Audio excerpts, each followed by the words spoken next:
up, everybody? Chris Dailey, founder of the Sports Court here, joined by JM Butler, one of the top amateur golfers in the country. Unfortunately, the beginning of the interview, the intros I always do, where I said, "What's up, everybody?" that got cut out. But here is the interview with JM Butler. Growing up in Kentucky, you're a big golfer. So when did you first get introduced to the game, and did you play any other sports at all growing up? Yeah, so I first got introduced to the game pretty early. My dad played professionally on the mini tours and collegiately at University of Kentucky, so I was kind of brought into it, from whenever, like around the age of 2, I'd say. But I played a lot of sports growing up. I played baseball in middle school, football, basketball, swimming. So yeah, I played a lot of sports. It wasn't until around the age of like 11 or 12, which I kind of decided to stick to golf and focus on that. But yeah, I'd say I played a lot of sports growing up. Yeah, and many people obviously talk about the major college sports, football and basketball, in terms of recruiting. They have these websites and 5 stars, and it must help to have a dad who played college golf. But what was that recruiting process like for collegiate golf? What schools were looking at you? And most importantly, what made you choose the Auburn Tigers? Yeah, I was looking at a few different schools in high school. I was kind of stuck between LSU and Auburn. And I had a really good buddy going to LSU who I've grown up with from Louisville, Drew Doyle, and he was trying to pull me to LSU. But once I visited Auburn, it blew all the other schools out of the water. The facilities were great. The coaches were awesome. The campus, too. I don't know if you've ever been to Auburn, but it's pretty cool. It's like a small town feel, and it's a really big school, obviously, and one of the top SEC schools. And they have a great sports program there and a great golf team, too. And I'd say the number one thing was the facilities, like the practice facilities and being able to play 5 different golf courses all within 15 minutes of campus. So, it was just a no-brainer. Yeah, it's amazing. And all those SEC schools, I've been to a couple of them, not Auburn, but they're just amazing. And these the fan bases that they have, the people that go there, and it's really, as you said, a small town feel, but you go to a big, huge university at the same time. And as a freshman, you had a breakout year. You made some instant impact. You're SEC Freshman of the Week 3 times. You had 4 top 20 finishes, and were the only player to start in all 8 tournaments. So looking back, how'd you enjoy your freshman year, and how was that transition to the collegiate level? My freshman year was great. I learned a lot. I made a lot of changes in my swing, which I needed to. I think that's helped me a lot this year and, the years going forward. But yeah, I'm not gonna sugarcoat it and everything. Freshman year was tough.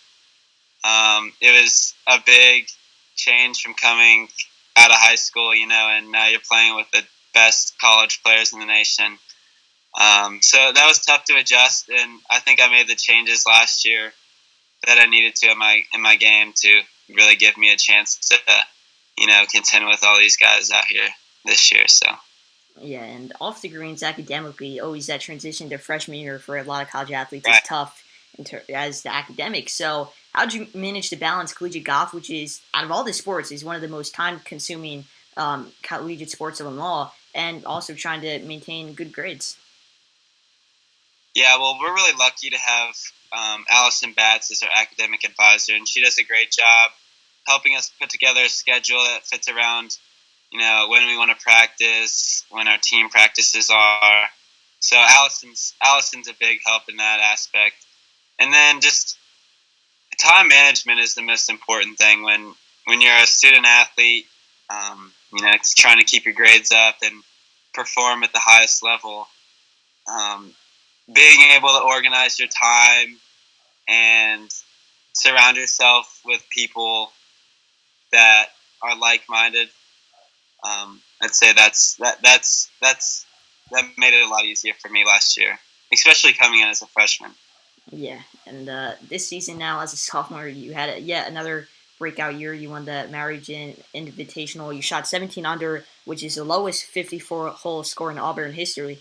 What made that tournament so successful for you, and what does it mean just to hold that record of that 54 holes and that 17 under? It means a lot. It's pretty cool. That was definitely a goal of mine. Before I left Auburn, I wanted to set a record like that. But it's just it's cool to set that record. But I have my eyes set on bigger goals, and I was just trying to win the tournament. I wasn't like I got to break the record. I was just doing everything I could to put my team in a good position to win the tournament and put myself in a position to win the tournament. So that's all I was really trying to do there. Yeah, most definitely, and you definitely did it, and you had a great sophomore season, and there's obviously more to come. And you really made tremendous strides when you established yourself as one of the top amateur golfers in the country, which really begs the question: what has made you so successful this season? What's been the driving force? You mentioned some swing mechanics that you changed, but what's really been that driving force to propelling you into that top tier of college golfers? That's a good question. I'm not going to pinpoint one thing. I think it's all about having balance.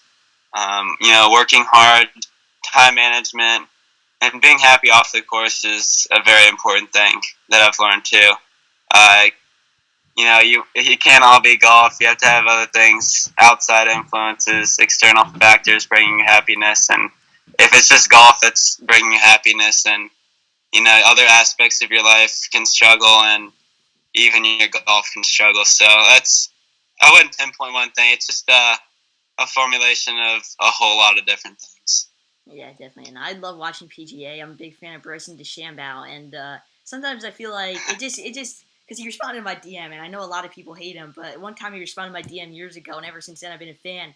And I feel like recently, a lot of times it gets in his head, and you're overthinking things, especially on the golf course. It's an individual game. Besides your caddy, you're really out there all alone. And I know you have a team, but especially in that PGA level, and it's just golf is so fascinating because to me, out of all the sports, I feel like it's the most mentally draining sport sometimes, or you need to have the most strongest mental mindset, and it's really fascinating to watch.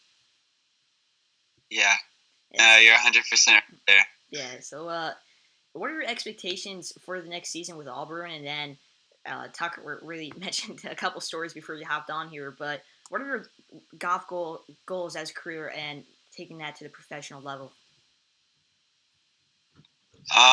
Individually or as a team? Individually. Individually, a big goal of mine is to be a first-team All-American. Another goal is to make the Arnold Palmer Cup at the end of the year. I really want to win the national championship this year individually.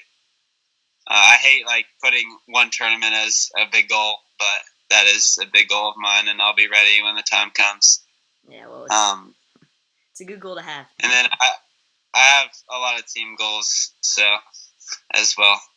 Yeah, and just taking the game to the professional level, because I see a lot of golfers in the PGA. Jordan Spieth, he played at the college level. Almost just about everybody has. So after your collegiate career, if you're going to take it to the professional level, how ready are you? And do you think you can make it into the PGA and make some noise?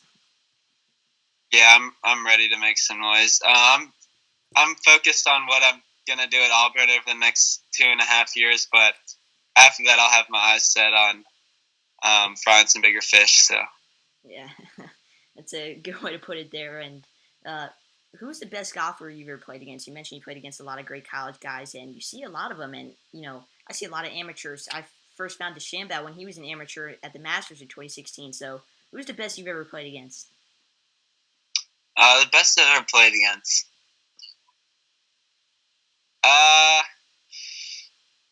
I've played with some good players. I'll tell you the best performance I've ever seen. This summer in the Dogwood Invitational up in Atlanta, Nick Cassidy shot 28 on the front nine, and it was the greatest 9 holes I've ever seen in my life. I had one of my best friends, Ballard Harris caddying for me, and we still talk about it to this day. It was just, he shot 8 under par for 9 holes, and on the last hole, a par 5, his third shot from 100 yards landed right next to the hole, spun back, lipped out, and stopped an inch from going in.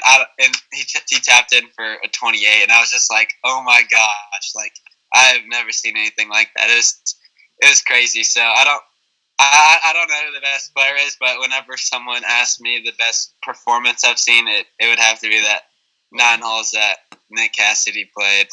That's amazing. And if Charlie Woods gets to go to college a bit early, I can't wait maybe to see you play against him, because I've seen him in the news a lot lately. And it's just like Tiger Woods has his son, and he's just as amazing. So it's great to watch all those guys. John Daly's son you might play against. I know he's going to Arkansas.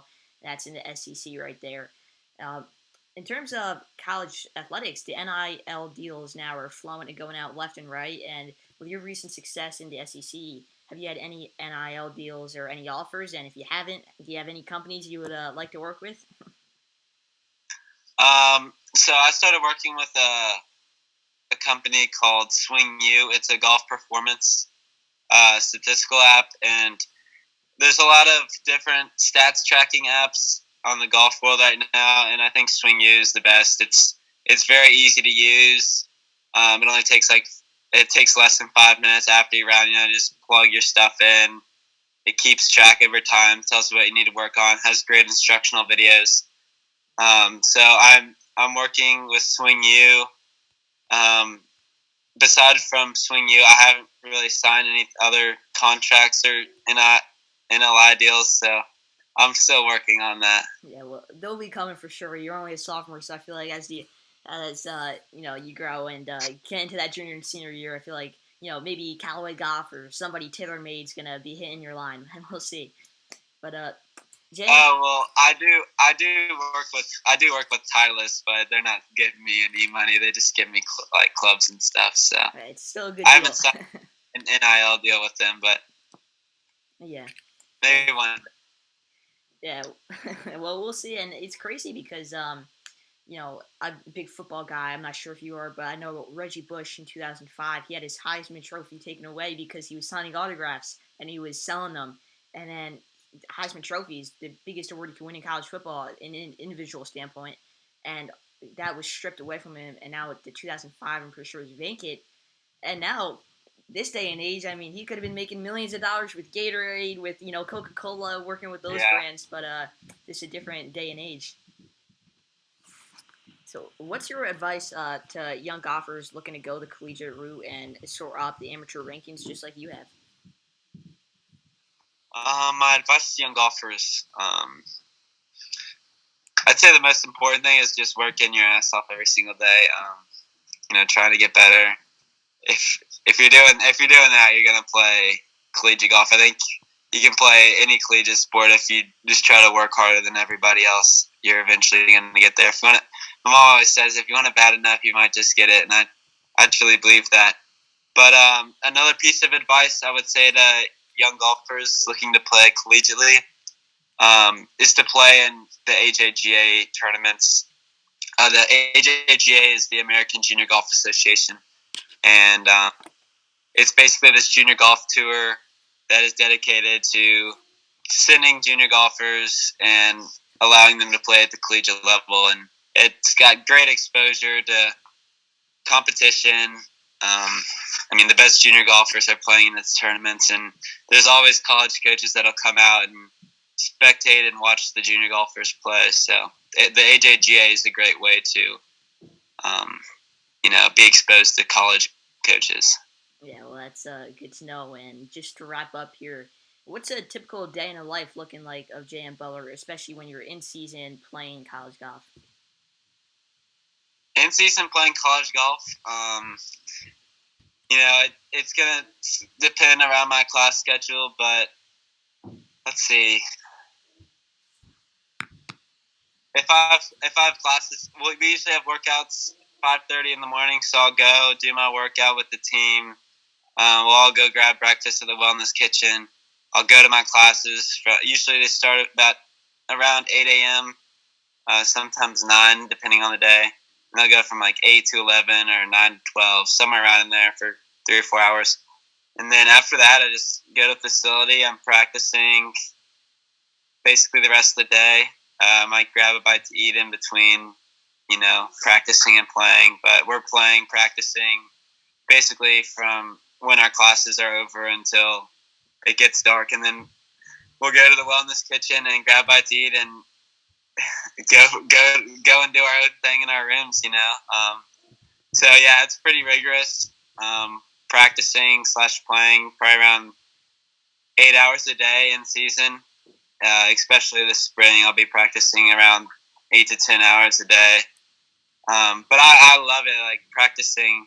Some people hate it, some people love it, and I just eat it up. It's all part of the journey, and anything to get me to that next level. But right now, kind of in the off season, we just had Christmas, New Year's. I've been taking a little downtime, just being with the family, girlfriend, and everything.